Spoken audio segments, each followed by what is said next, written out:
All right. Well, welcome everybody. I'm really excited to be here. We've got a lot of great material to cover today. In fact, we have way more material for us to cover than we would ever have time to get to. We probably have a good 8 or 9 hours of material to cover, so we obviously don't have 8 or 9 hours. What I want to do then is really focus today on not only giving a broad overview of the LinkedIn site, but really look at how you can use it in your day-to-day business world. And also at times we're going to kind of drill down. So we're going to kind of go from a 50,000 foot overview to a 10,000 foot overview and kind of back and forth. I do know that we have a really broad range of people on the call today.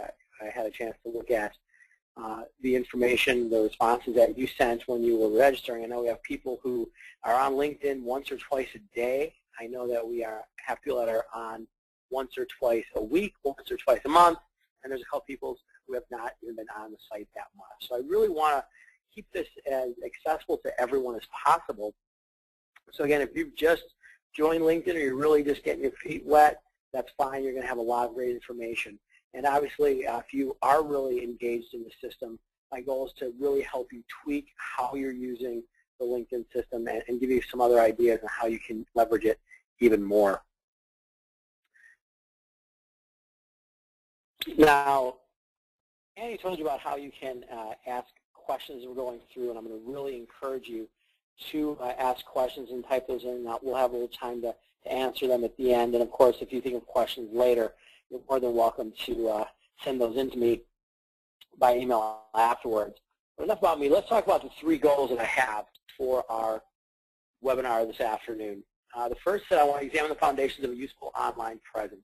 So we're going to spend a little bit of time talking about your LinkedIn profile. This really is the place to start, because if you don't have a credible profile, you really can't do anything else with the LinkedIn system. So I want to give you some ideas on how you can really make your presence, make it the best that you possibly can, and really so you look good in this online forum that is LinkedIn. We want to take some time to demonstrate the best practices for connecting on LinkedIn. A question I often get is, who should I actually be connecting with on LinkedIn? Should I connect with strangers? Should I only connect with my best friends? How does that work? So I want to give you some best practices for deciding on how you should build your network on LinkedIn. And then finally, we'll look at some ways to participate in the LinkedIn community. So one of the ways of thinking of LinkedIn is it's this huge 150 million person networking event, party, business conference, training meeting, all rolled into one. So what are ways that you can participate in that event and really how can you use it to help you accomplish your business goals? One of the things that I'm really going to talk about today is that LinkedIn is not just another thing to do. Too often it becomes this to-do list item that keeps getting pushed down at the bottom. I really want to talk about how LinkedIn is designed to help you accomplish your business goals. And so it's actually a tool we use, just like email or the web, to get things done. And one thing I want to address, first of all, is that a lot of times people said they don't feel they have the time. You know, they feel that it's just a time waster or something that only young kids do on this interweb thing. But I really wanted to dispel that idea right from the very beginning. And I found that a lot of times when people are resistant to change, because resistance to change really is not a generational thing, it's really a mindset thing.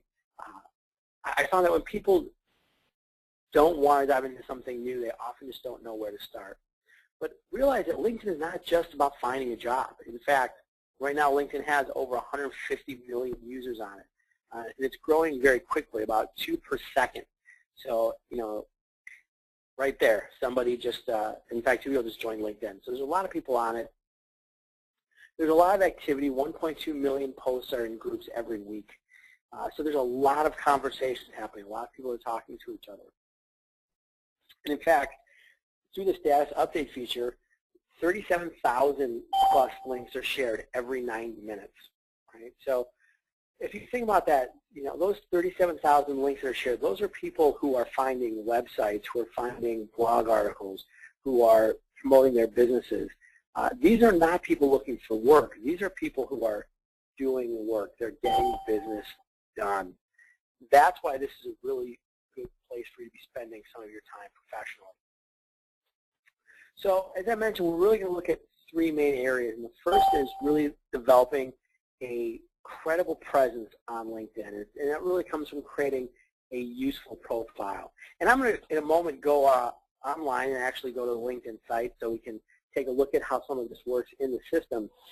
But I want you to think about creating a useful profile as creating a personal brand, creating a way that you appear to other people.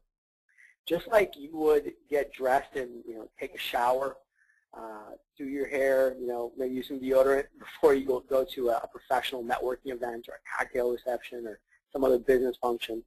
In the same way, you have to take that same care, because this is you online. People might not have met you in the real world, right? And in fact, one of the things that online social networking is doing, both personally and professionally, is it's flipping the order with which we find out information about people. It used to be that we'd meet someone and then we'd build a relationship over time. We'd find out about them. We'd get information about them.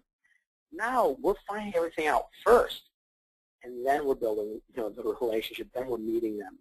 So we want to make sure we're taking the same care in the online world as we would in the offline world. And again, I don't mean that to sound scary or that it's going to take tons of effort or anything like that. But again, just make sure that you're putting some attention, some focus into it. You want to control your brand. I was speaking with someone about, actually 2 days ago. I was working at a conference of financial advisors. And he was like, well, I don't want to make it sound like I have a brand or anything like that. I'm like, no, you do. You have a brand. You are you incorporated. Again, and whether that means that you're an independent salesperson, or you're a business owner, or whether you're an employee, whether you're the president of the company, no matter where you fit in the economy, you really have this personal brand, how others view you. So we want to take care to make sure that that brand is representative. And one thing I will say, this is 80% of the work. This is the biggest hurdle that people have in developing a great LinkedIn presence, is that they don't actually take the time to create a useful profile. And the reason why, I think, is because we're afraid it's going to take too long, because we've never tried it before, we've never done it. Here's what I'll say. It takes about 30 to 45 minutes. That's it. 30 to 45 minutes, and you'll have a really credible profile. Now, that doesn't mean you can't spend more time over time developing that and polishing it up, making sure it's fantastic. And, of course, there's going to be a dynamic aspect to it. But really, 30 minutes of time can really get you a lot of benefit over the long term. Okay, so it's worth spending the time. And by the way, even if you don't plan on using LinkedIn a lot for your professional world, maybe you're already in a position and you don't really see networking, or you don't really see reaching out to people and connecting as a major part of your role, understand that people are always going to be looking for you. And LinkedIn will be one of the first things they find. Depending on how common your name is, if I do a Google search of your name, LinkedIn will probably pop up on the first page of Google. And so this is really how people are viewing you. And again, you never know. I mean, you might have a great job right now, but you never know what's going to happen in a year, 2 years, 5 years. So you always want to take the care to make sure that people are looking at you the right way. So let me talk about some specific parts of the profile that we want to look at. So I want to talk about 6 right here, 6 specific parts of the LinkedIn profile. And let's go through these, and I'll show you where these are on the profile itself. We'll go to the site. So I want to talk about the headline, the photo, the summary, specialties / skills, because this is actually changing and evolving right now, website links, and positions, which is where they put the experiences. Okay. Now, as far as the headline, this is actually a part that's often overlooked, and it's really powerful. It's just like a newspaper headline. In fact, let me go to my site here. It's my LinkedIn profile. The headline is right up at the top underneath your name. and you'll see where mine says speaker and coach helping entrepreneurs and business owners. The default setting of this is your current position and title and then the company you work at. Again, you can change this to say anything you want, and I encourage you to change it.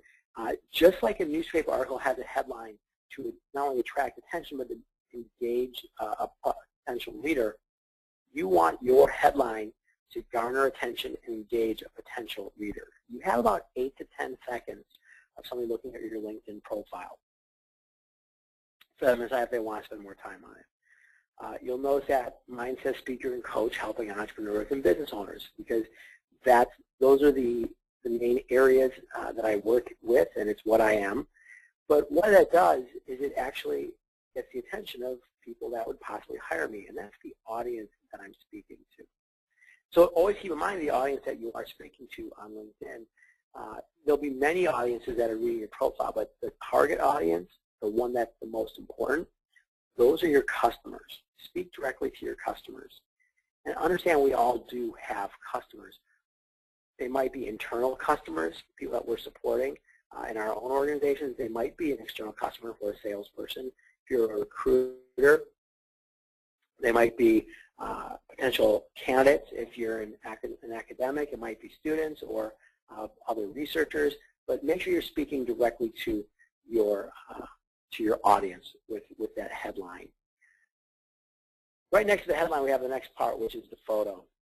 All right, this is really important. Now, first of all, you want to make sure you have a photo on your LinkedIn profile. Profiles that have photos get a 40% higher click-through rate, so people are much more likely to read it. And also, the big thing about LinkedIn is it's really where we connect on a personal level with our professional connections. So we want to connect with human beings, and we like faces. We connect with faces. We connect with people as human beings. So make sure you have a picture. I know that it's easy for me because I look kind of like Brad Pitt.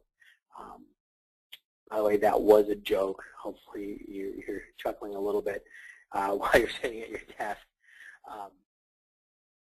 But no, it's really important that you have a profile photo. It just has to be something that says, "Hi, I'm approachable." You'll see that mine is actually me at a speaking engagement because that's what I do. So people very quickly can see that it's consistent with the rest of my profile. But even if it's just a nice headshot, that's all it has to be. I always suggest to individuals when they're creating a LinkedIn profile and adding a picture, just make sure that your picture is consistent. So if you, for example, were working in an industry where everybody's very casual, everybody dresses casually, then having a more casual photo would be fine. If you were in the banking industry, wear a white shirt, a red tie, and a blue suit in your picture. Again, make sure that it looks consistent and be approachable with your photo, something to think about there. The third part is the summary. And the summary is a really important piece of your profile because it's your opportunity to speak directly to your audience. And I'll scroll down so you can see my profile. And by the way, I do want to make sure this is clear. I like my profile on LinkedIn. Obviously, I do spend a lot of time on this. I want to make sure it looks good. But I'm not using it as an example because it's the best or it's the perfect LinkedIn profile. It's just an example. You have to make sure that you like your LinkedIn profile, that you feel represents you most effectively. So I just wanted to point that out. But your summary, again, it's 2,000 characters where you can speak directly to your audience and tell them anything you want. How awesome is that? So take advantage of it. I'll give you a really simple template that you can use if you're not a writer and you're like, well, gosh, what do I say about myself? Or I don't really want to, toot my horn too much and self-promote. Totally understandable. So let me give you a 3-step template process that can keep it really simple. I don't have this in the PowerPoint, so you might just want to jot these down. Number 1, tell me what you do. So the first thing you have to tell me is just what you do. Keep it simple. When someone's looking for a plumber, they don't go out and look for somebody who has 15+ years in water flow-based systems with, no, they go, I want a plumber. My pipes are leaking. So tell people exactly what you do. You keep it simple. The second part, tell people why you're better. Okay? And this is on two levels, both on a personal and when you're in an organization, on an organizational level. It doesn't have to be overbearing, or it doesn't have to be too self-aggrandizing. It just has to be why people want to work with you. So if you think that people enjoy working with you because of your experience, because of your perspective, because of your knowledge, because you're a great team player, because you really enjoy collaboration, whatever that is, tell people why you're good at what you do, why you're good at whatever role you're in. And you can connect this up with the larger company brand. So if you are in an organization, if you're in a larger organization, there's obviously a brand that that company has. Now that doesn't mean that you just want to cut and paste from the company website onto your profile, but connecting with some of those words, some of the branding, because depending on the organization, they probably spend a lot of money coming up with their brand and marketing messages. So feel free to engage with those and be part of that larger organization, because it's going to actually make you look better. And the third part is to add in what something that we at Ajax call being pro-personal. And that's not a mispronunciation. It's actually a mixture of personal and professional. So pro-personal, we actually trademarked it. And what pro-personal means is that we don't have these separate silos anymore where we have our personal world and our professional world. You know, people sometimes wonder, you know, should I connect with my friends on LinkedIn? Well, absolutely, and we'll talk about that in a moment. But to give you an idea, on Facebook, 20% of Facebook friends are actually business contacts, right? So there's already this intermingling. So it can be really valuable to add something in that lets people connect with you as an individual, because people, again, want to connect with other human beings, not with companies, not with brands. Now, you know, a professional statement isn't a, you know, online dating profile. You don't have to say, I like long walks on the beach, I'm a Virgo, and I love fine dining.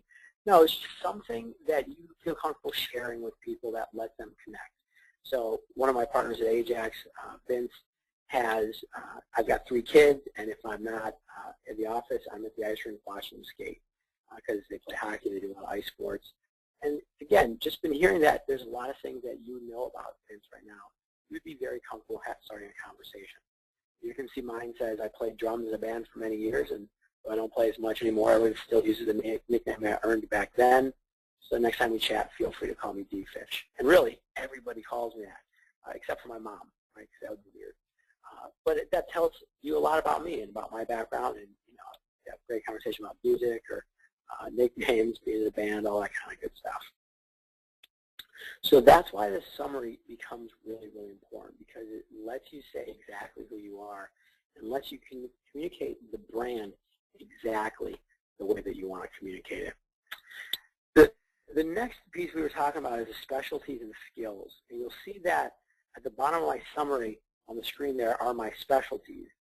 This is a keyword section. And so if you do have specialties on your profile, it can be just like I have here, where it's just a keyword separated by commas. That's all it should be.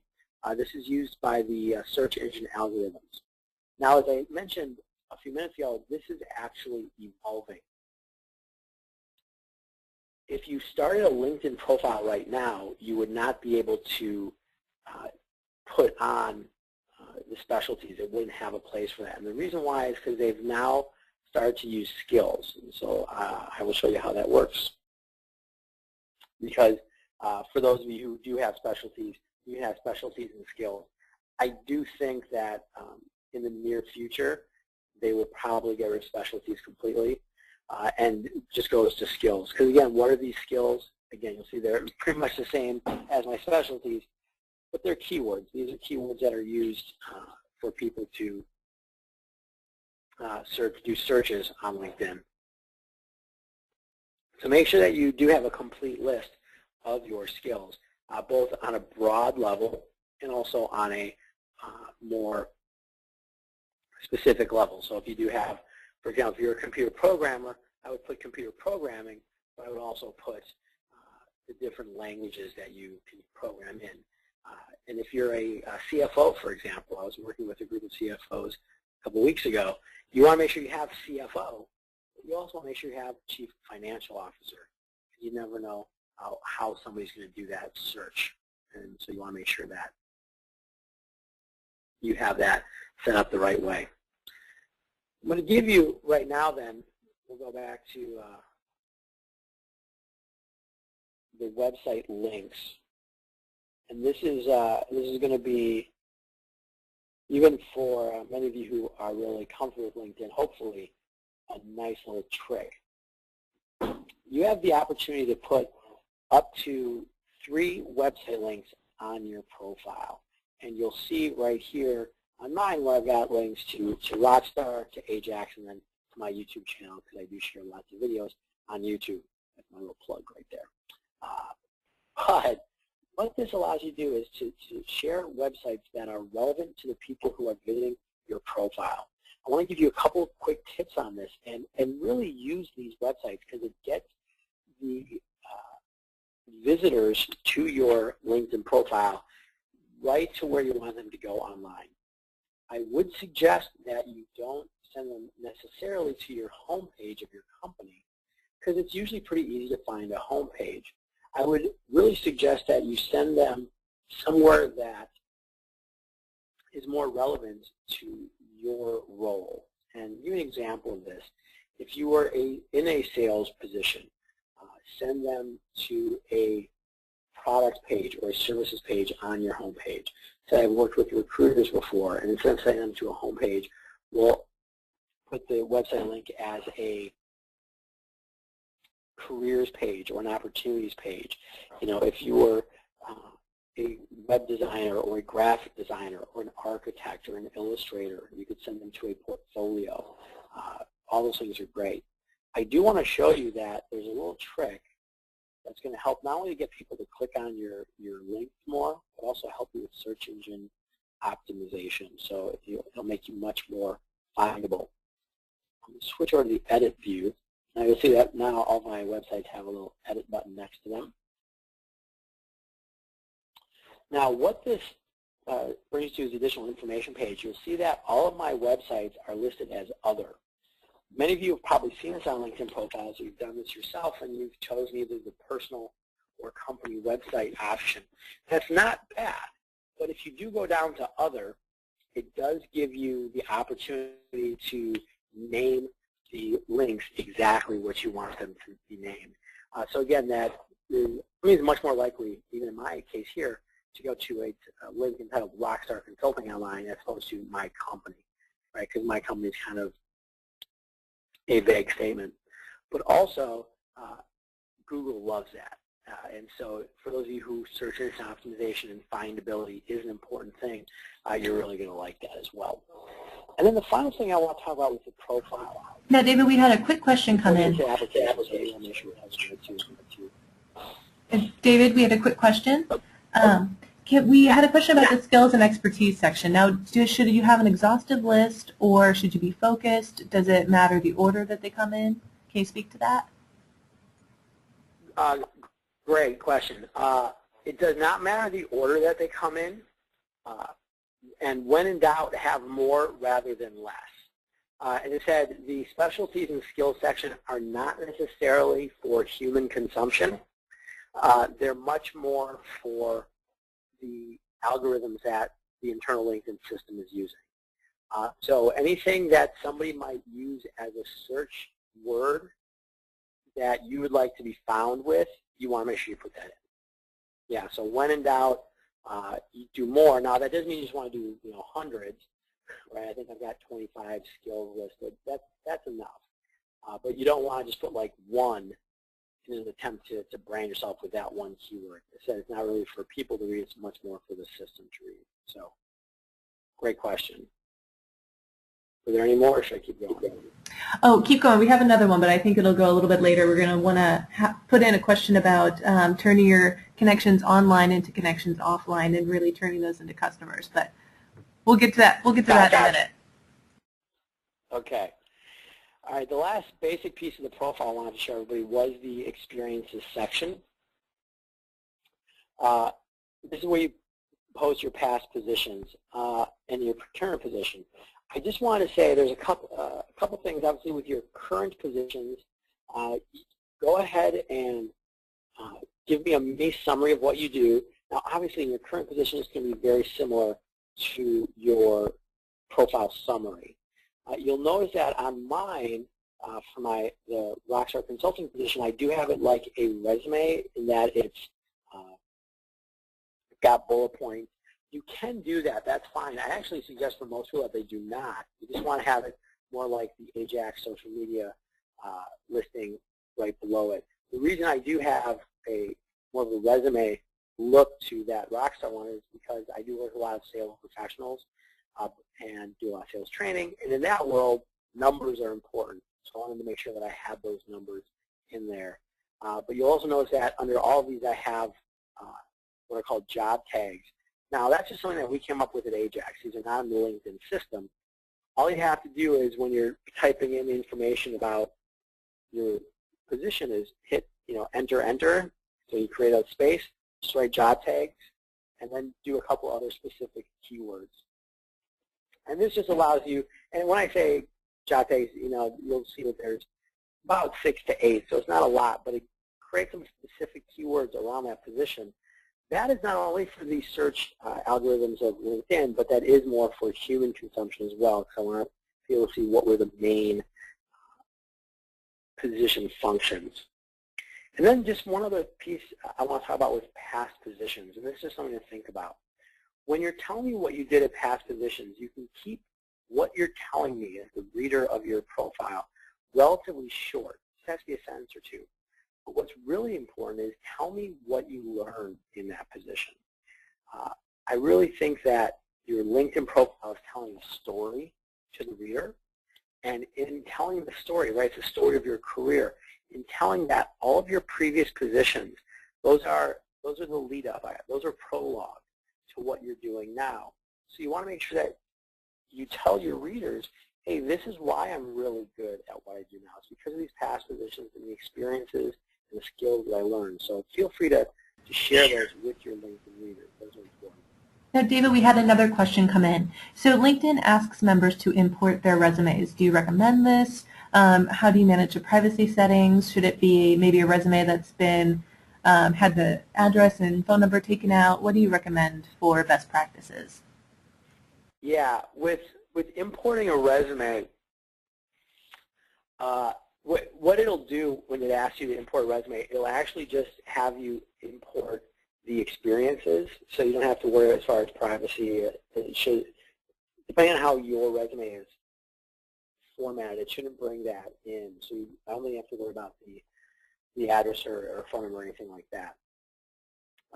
As far as bringing your resume in, I don't think it's necessarily a bad place to start, but I think you're going to definitely want to modify your resume once you've brought it in.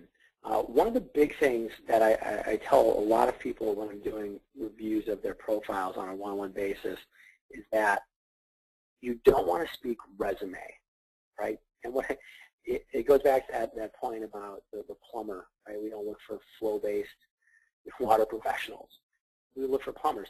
And in the same way, we don't, when we're reading LinkedIn profiles, we see resume speak, and we all know what that is. We just shut off. We don't want to see results-oriented, dynamic professional who's great at team creation and collaboration. I don't get that, right? That doesn't mean anything. So if you are going to import a resume, that's okay, but really make sure, again, you try to speak in a language that we all can understand. Again, if you import a resume, if not, take your resume, put it on the desk next to you when you're creating your LinkedIn profile and you're putting your past positions in, and just find a way to take each of your positions and do a quick 2 to 3 sentence synopsis of it. Again, tell me what you did before telling me what you learned. And then, David, one more quick question about kind of creating your story on your LinkedIn profile. Sure. So if you, let's say, switch industries, or the person who asked this question was going to go for a PhD, decided not to, has an unrelated job as kind of a stopgap, but they want to go into maybe say research, but their current position in retail does not speak to their research goals. So how do you suggest someone create the story that speaks to where they want to go, in this instance research, as opposed to what they're actually doing right now? Great question. It's actually why I love LinkedIn, because it's much more than just a static piece of paper on a resume. The two things that I would suggest you do, and this is, or it's actually the same thing, but you do it in two places. And it's the summary section and in each of the position descriptions. What you want to do if you're trying to transition into a different industry is really focus on transferable skills. I have really never run into somebody who even does, when you do a really big position leap, who does not take what they've learned in previous positions into that new role. So what you would do is focus on those skills that you've got now currently that you think will make you a great researcher.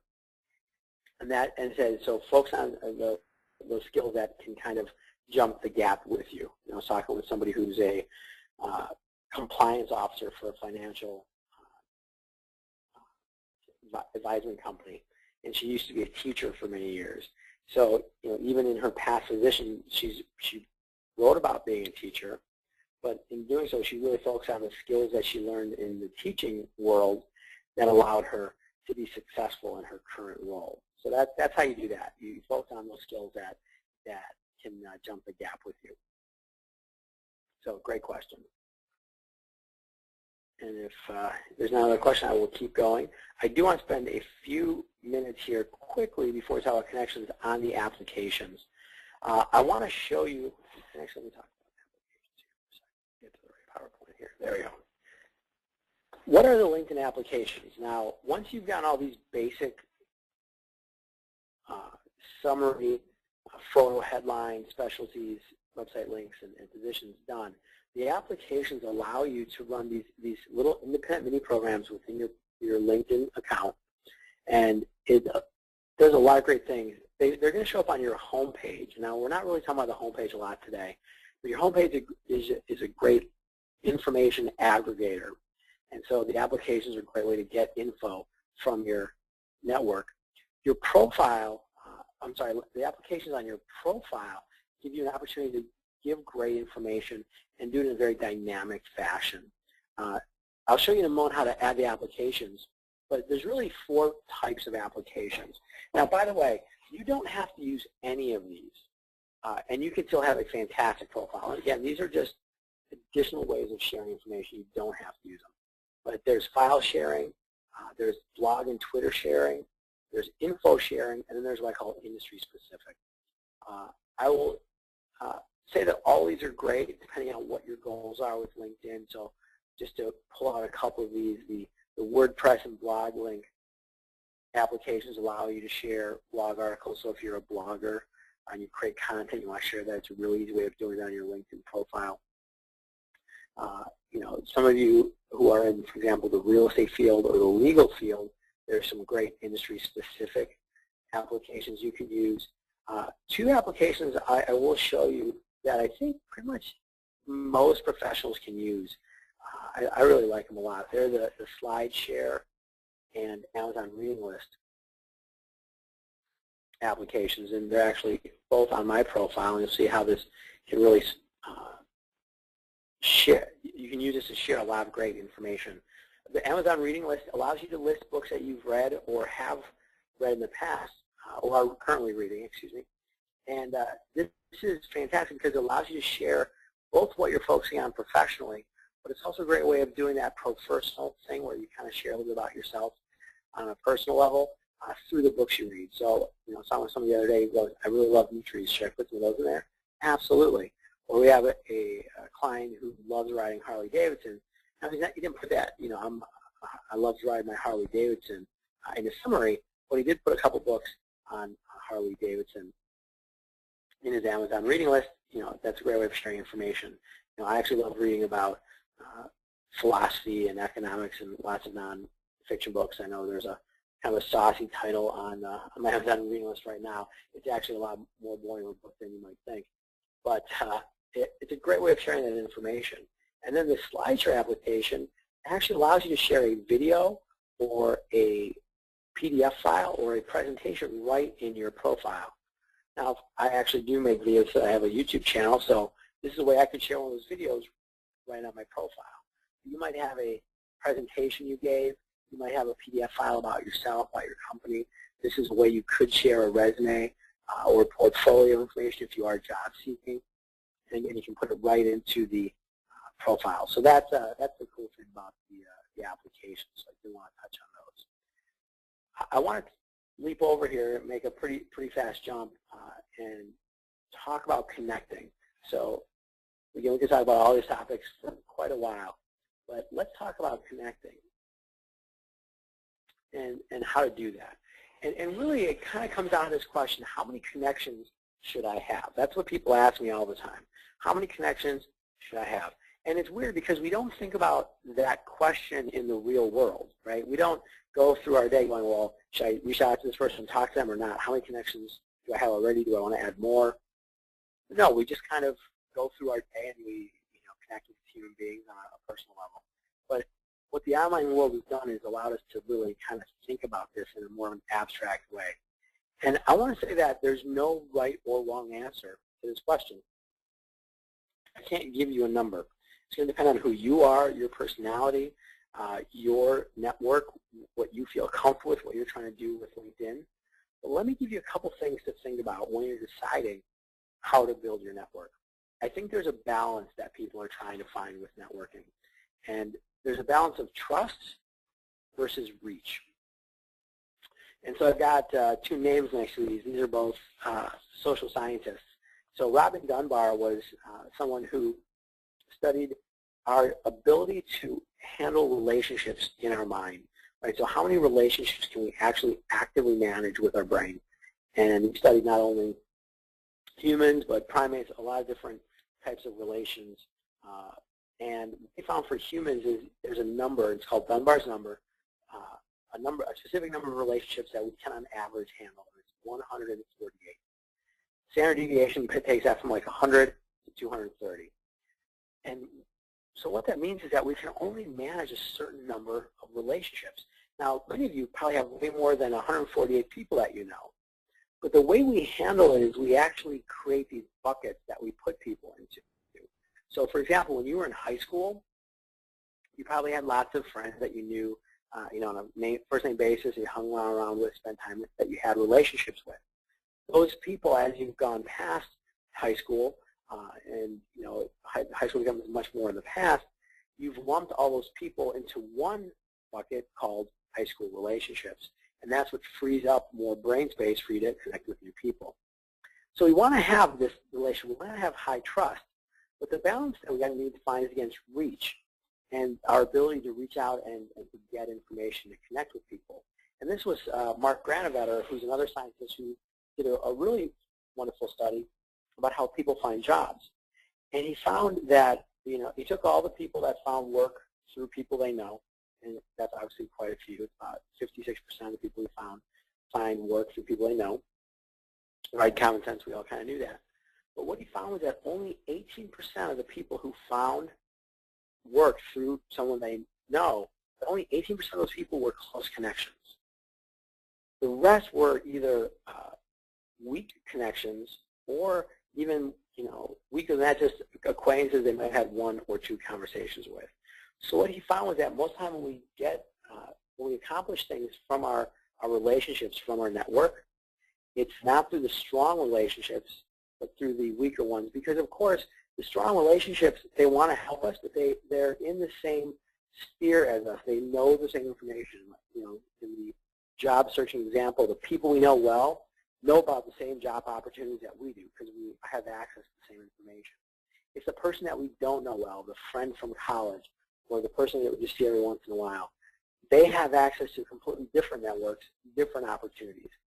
And so this is this idea of we want to, of course, have high trust in our relationship, but there's also value in reaching out to people that we don't know. And obviously we still want to trust them on some level, but we don't have to be around them all the time. And so keep this in mind when you're thinking about how to build your network on LinkedIn. I think this really leads to 3 different schools of thought. The first is the connect with everyone. These are these big networks, very connected, but they're mostly weak relationships. Again, weak is not necessarily bad, but it just means that you can't leverage the relationships as easily. And this is somebody on LinkedIn, for example, a Lion, a LinkedIn Open Networker, and you'll see those. All right. The next is what I call the special few. This is when you just link in with people that you know really well. So it's a very small network. It's a high-trust network, and it's very strong. Now, again, strong doesn't necessarily mean better. It just means that you have very strong relationships. So the ones that are in there are very easy to leverage.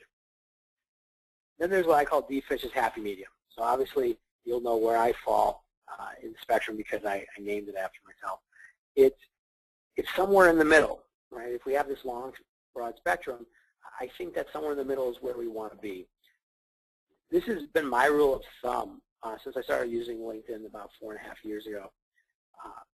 If I know somebody well enough that I could call them and they would talk to me, I'll go ahead and connect with them on LinkedIn. Now, I do, for example, a lot of professional networking. I'm very involved in the Chamber of Commerce here in Evanston. I do a lot of networking down in the city. So there's some people that I've only met once.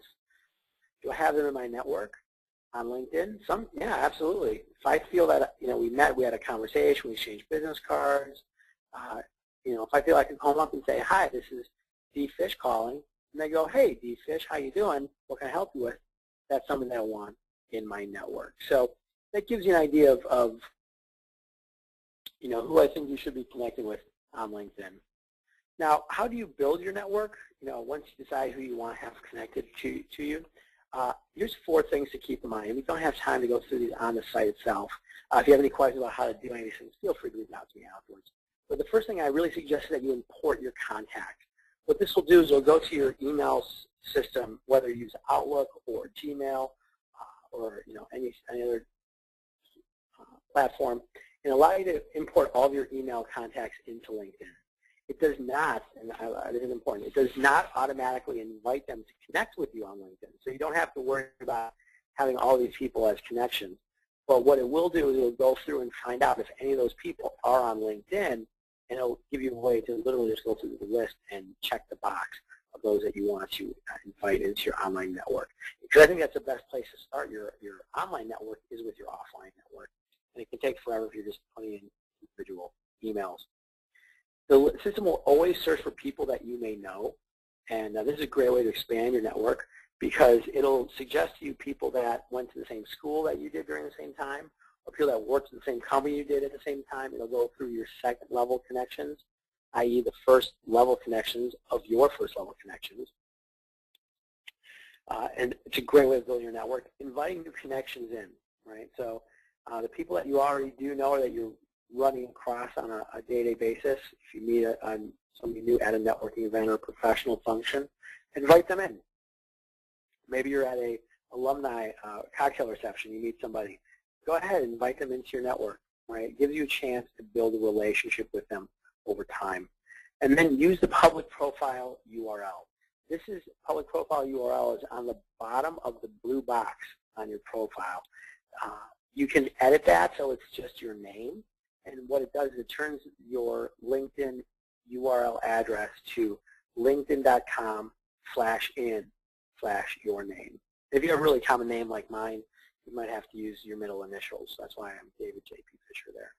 But use that to share your profile. And what I mean is put it on your business card. Put it on your email signature, right? Because then people are able to go and find out information about you really, really easily using the LinkedIn system.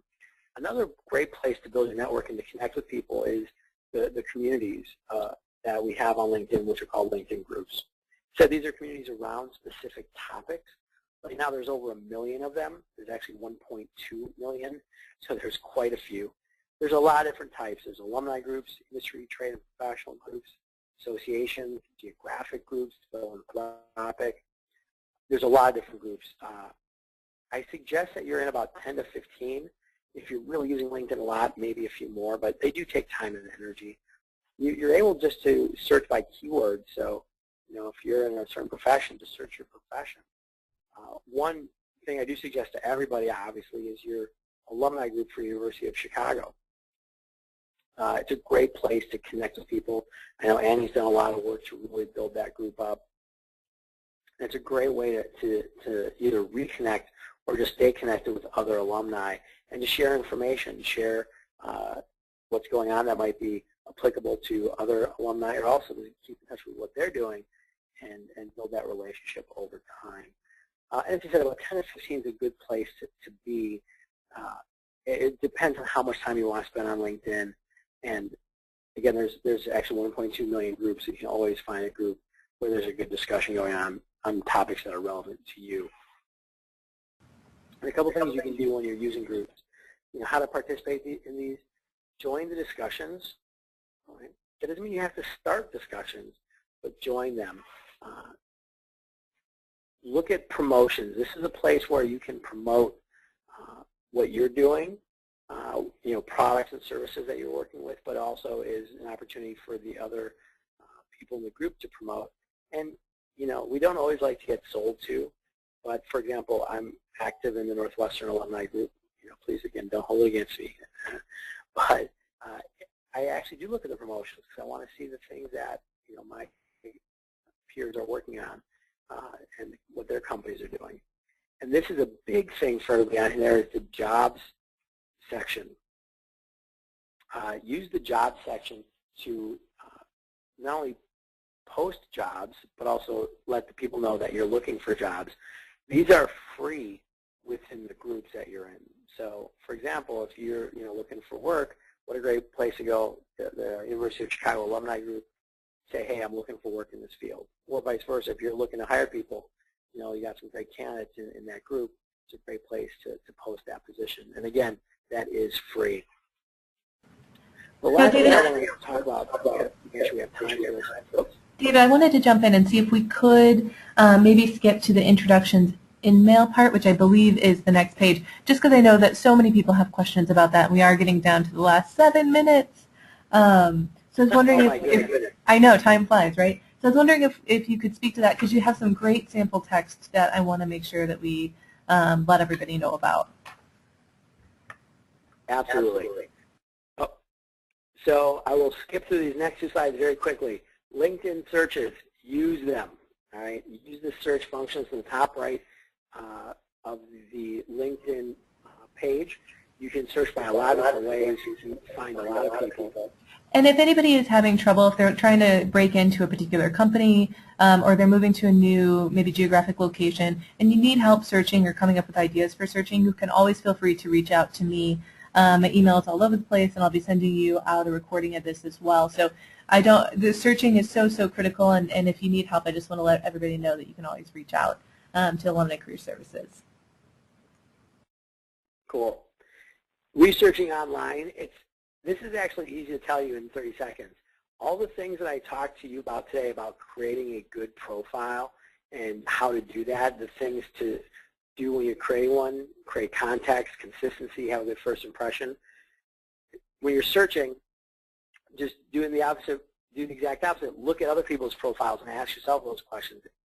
Is there consistency? What's the context? Not only what people say, but how they say it. And it works in the same way in your LinkedIn profile. And we want to make sure we touch on the introductions and Inmails. These are 2 ways that you can reach out to anybody on LinkedIn. Now, an Inmail allows you to reach out to any LinkedIn member.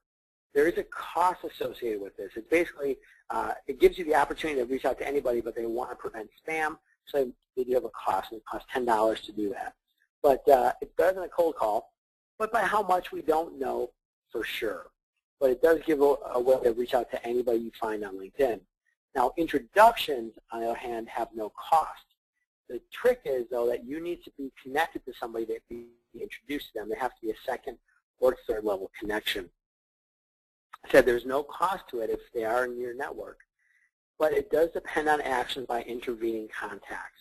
So let's say you find somebody using the search feature who's a second level connection of yours, so they're a friend of a friend. You can actually send an invitation of them, a message to them through your intervening contact.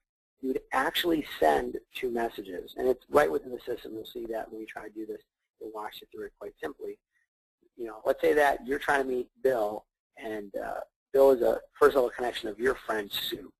You'd actually send Sue a message saying, hey, could you please connect with Bill, because I'd like to talk to about a position at his company. And then you also send a message directly to Bill, but Sue has to approve it first. And Sue actually gets to write a little note too saying, hey, I really think you should talk to this person. He's a good friend of mine.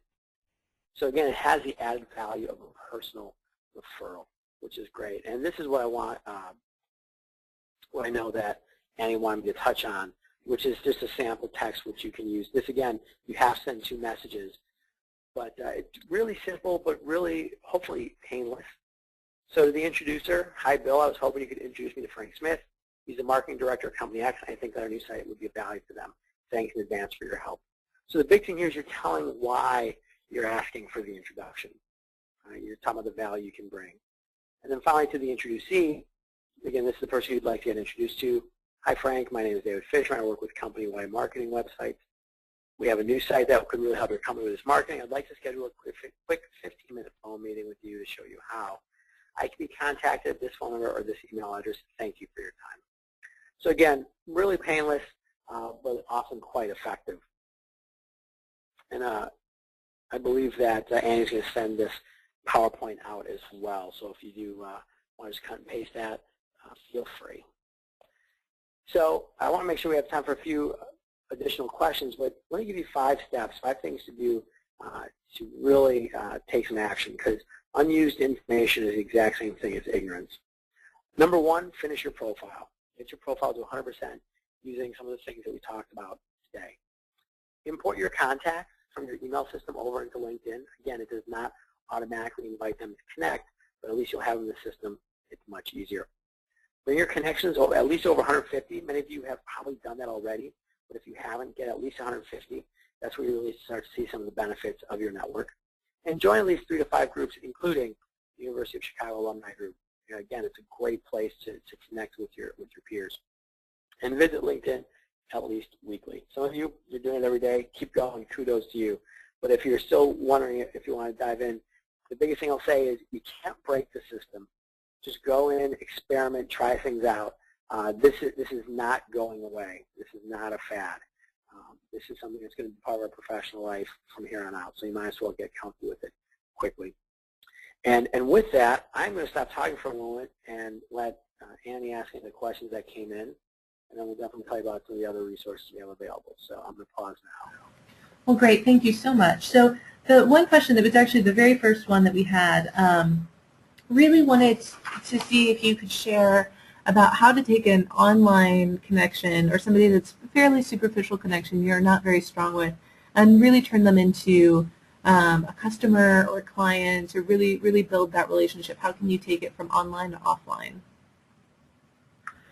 It's a great question.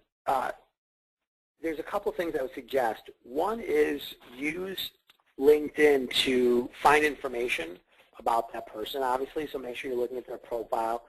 Pay attention to the status updates they're sending out. Pay attention to what they're talking about. And then, I mean, this will sound strange, but if you want them to be an offline connection, you got to pick up the phone. You're just going to have to talk to them in the real world.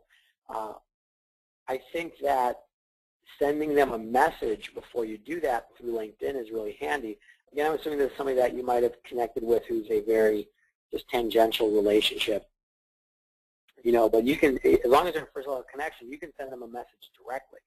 So you might say, hey, you know what, I noticed that you were speaking about X, Y, and Z. I'm not sure if my company can help, and we might be able to. Would love to, grab a quick 10 or 15-minute phone conversation with you. Do you have time next week for that? Right, and basically what you're doing is creating a warmer call. In the same way, if they're a second-level connection, you use that introduction feature, and it's really a lot warmer because you're being introduced by that intervening contact. Not intervening, but the intermediary contact. And it gets to the larger point. I mean, how do you take all these online relationships and bring them offline? Part of it is just make sure that you start by bringing all your offline contacts online, so that's really the basis of your online networking. And the biggest thing is LinkedIn really gives you the ability to know a lot of information about someone. We call it the Terminator vision, like the old movie The Terminator, where the Terminator, Arnold Schwarzenegger, had a running tally of all the information of his targets. That's what LinkedIn does. It gives you all this great professional information. But in the end, you still got to pick up the phone and engage with that person in the real world. So again, you have a lot of background, but you're still going to have to act in the real world and pick up the phone and introduce yourself. All right, and our last question before we let everybody go is it worth it to pay for LinkedIn membership, whether you're a job seeker or maybe a consultant trying to build your client base? Excellent. The premium features that are available. Now understand, everything I told you about today is free. So this is everything that we went over today is available to everybody. And Ajax, we're a separate company, so I have no stock in LinkedIn, so I don't have a vested interest in whether or not you do get the premium account. I think for most of the people on this call, just really engaging with all the free features will really help. There's a lot that you can do with it. There is a job seekers premium package, which is actually pretty good. And if you are, for example, a consultant or a salesperson, an entrepreneur, small business owner, you're using LinkedIn Prospect a lot, the premium accounts can be very useful. They basically allow you to have a couple of Inmails every month for free. They allow you to have an expanded search capability, and they also allow you to have additional filters within the search function, so it gets really easy to find people.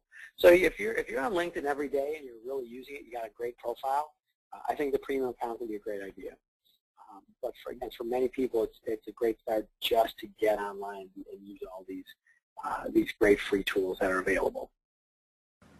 Well, perfect. Thank you so much. I know we went a couple minutes over, but most everybody hung in there with us. So thank you, everyone, for joining us and for participating. If there's any questions you have, please feel free to reach out to me. I'll be sending out the recording and the examples, the text, the PowerPoints, so that you have those. And I just want to thank you so much, D-Fish. I'm finally getting used to maybe calling you that. But I want to thank you so much for joining us and for sharing your expertise, and it's very much appreciated. And thank you to everyone who logged on, and we look forward to seeing you next month for staying productive in an email age. So thank you again, and I hope you have a great rest of your day, everyone. Take care.